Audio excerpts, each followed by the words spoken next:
Reigning Dancing with the Stars champion Xochitl Gomez won't need to relinquish the Len Goodman Mirrorball Trophy for another 2 months. But this year's season 33 contestants have got their eye on it, and we think we know who will take it home. With 2 weeks of competition having passed, resulting in the September 24 eliminations of Anna Delvey and Tori Spelling, we're taking stock of the remaining 11 contestants, ordering them in the list below by how likely we think they are to win the entire season.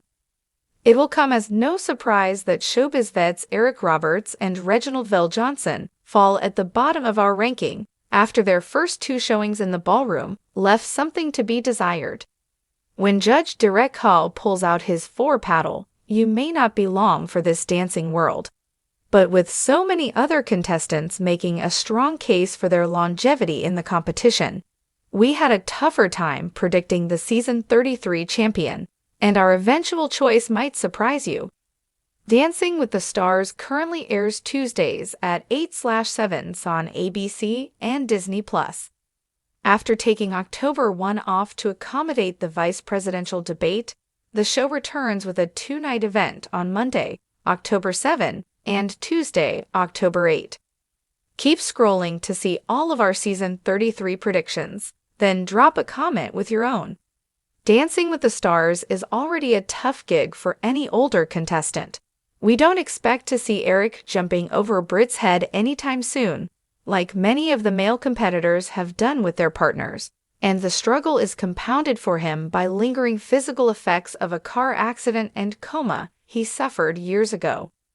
That said, after 2 weeks of competition, both of which resulted in a 15 out of 30 score, Eric unfortunately hasn't shown the skill or enthusiasm on the dance floor that he'd need to go all the way. With Anna Delvey and Tori Spelling now out of the competition, my bet is Eric will be next to go. After watching Reginald's spirited but weak initial performances, his score actually went down by a point week over week. I fully expected him to get the boot alongside Anna Delvey at the first elimination.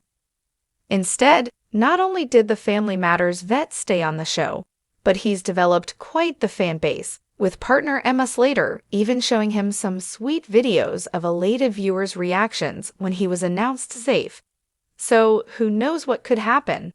My gut tells me that fans' nostalgia will only take Reginald so far, and he'll ultimately be sent home early in the season. But anyone who watched Bobby Bones win the Mirrorball knows dancing can take us by surprise. Technically speaking, Brooks has had a decent start in the ballroom, improving her score by 2 points between weeks 1 and 2 and showcasing a solid grasp on choreography. I fear she'll be sabotaged, though, by the will they want they romance storyline emerging between her and partner Gleb Savchenko, which has already pulled focus away from her dance talent in the first 2 weeks. In fact, for the pair's week 2 quick step, Gleb strangely taught Brooks the choreography using tango hold instead. A questionable approach that at least left Judge Derek Hull puzzled.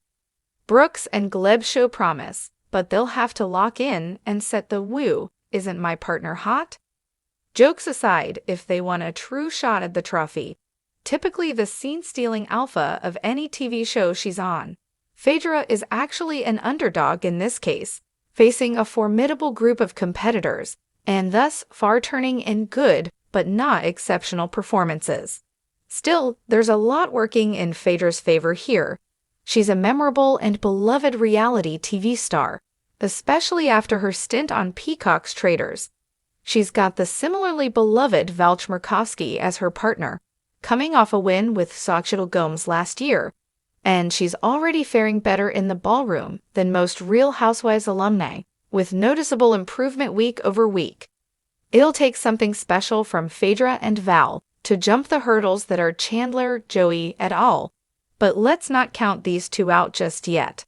After a surprisingly reserved debut performance, Ilona really came out of her shell with Week 2's Dirty Dancing-inspired salsa, matching the endearing personality she's known for offstage. I don't think Ilona will struggle at all to enchant the viewing audience. She's got a sly sense of humor a willingness to put in the work, and an empowering perspective on her relationship to ballroom dance. The only roadblock? Stiff competition from the likes of Jen, Stephen, Joey, Chandler, and other contestants who've started off this season similarly strong. Here's someone we need to keep our eyes on. After getting off to a perfectly respectable, if slightly stiff, start, the former NFLer really piqued my curiosity with his Week 2 jive, a technically sound and rather sexy performance that showed glimpses of a serious competitor underneath those nerves. Danny will have to shake off that lingering timidity quickly if he wants to go the distance, but there's lots of promise here, and Whitney Carson is excellent at drawing out her partner's full potential. Dwight and Daniela are a bit of a puzzler, if I'm honest. On one hand, we already know Daniela can handle dancing with an enormously tall basketball player, having won the Mirror Ball with Eamon Shumpert in Season 30.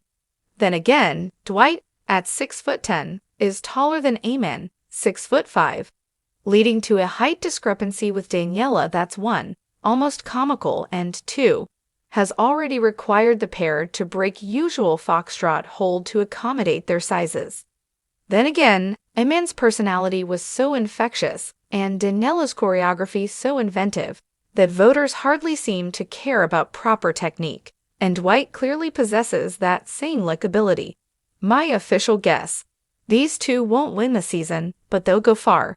History is on Jen's side here, for starters, with previous bachelorettes like Hannah Brown, Caitlin Bristow, and Gabby Windey doing quite well in this competition. Thus far, Jen hasn't quite broken out as immediately as I thought she would. Given that devastating bachelorette finale, I assume Jen might come out with the same fire and thirst for redemption as Ariana Madix did last season. Still, after shaking off her Week 1 jitters, Jen returned with a sassy and entertaining Week 2 tango that showcased her grasp on technique when the music in the ballroom malfunctioned. Provided Jen has a couple of capital M moments throughout the season to set her apart, she could be a real contender. Using only our recent recaps as a metric, Stephen appears to be TV line readers' most loved Season 33 contestant, with his Week 1 jive earning a whopping 53% of the vote in our poll of readers' favorite premiere performance. Plus, after becoming a social media darling during his run at the Paris Olympics, Stephen has only gotten more affable as he competes on dancing, and no surprise here, he's got the chops to go all the way. But his Week 2 Paso Doble revealed some weaknesses in his form and technique, shaping issues, Carrie Ann Inaba called them, that will need some attention if he's planning to add the Mirror Ball to his hardware collection. Chandler has all the makings of a Mirror Ball champion, former Disney star, check. Considerable dance experience? Check. An episode-high 23 out of 30 for her very first routine? Check. And on many occasions, Bindi Irwin, Jordan Fisher, early frontrunners have gone on to win the whole shebang. Still, that momentum can be hard to maintain in the second half of the season, when dark horses start to emerge and early season favorites struggle to break out of a plateau. Chandler has been excellent right out of the gate, and she'd be a worthy winner. It's now simply a matter of keeping voters' attention for the next 2 months. Whereas former bachelorettes have typically thrived on Dancing with the Stars, male Bachelorverse contestants have, well, not. Until Joey, it seems. The Season 28 Bachelor lead opened this season with a surprisingly deft cha-cha, followed by a Week 2 rumba that featured the kind of hip action and clean lines we long for from these male contestants. Sure, Joey will have to leapfrog other early favorites like Stephen Nedorosik if he wants that Mirror Ball, and he'll need to be unafraid of his performance chemistry with Jenna Johnson. But Bachelor Nation has been a loyal voting bloc for even the weakest franchise alumni, and Joey, who seemed widely regarded on social media as one of the best bachelors in years during his tenure, has a devoted following of his own.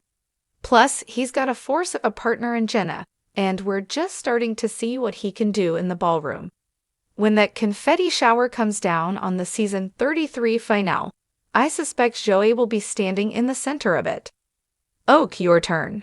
Who do you think will win Dancing with the Stars Season 33? Hit the comments with your early predictions.